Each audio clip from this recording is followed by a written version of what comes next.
నువ్వు దేవుడి వైపు చూడు. He's the source to change your life.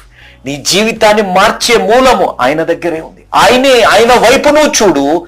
ఆయన ద్వారా నీకు రక్షణ కలుగుతుంది. ఆయన ద్వారా నీ జీవితము మారుతుంది అనేది మీరు గ్రహించాలి.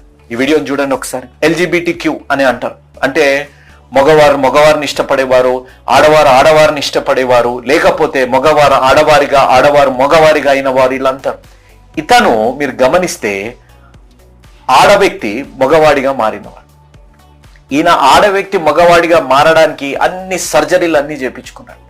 అన్ని సర్జరీలు చేపించేసుకున్నాక ఒక రోజు ఇతనికి ఒక దర్శనం వచ్చింది. ఏంటిది ఆ దర్శనము అని అంటే, ఒకవైపు ఆడవారు మగవారు ఉన్నారు, ఇంకొక వైపు ఆడవారు మగవారు ఉండే పరిస్థితి. ఆడవారు మగవారు కలిసి ఉన్న దగ్గర సంతానం అనేది ఉంది. మగవారు ఆడవారు ఉండి వారికి సంబంధాలు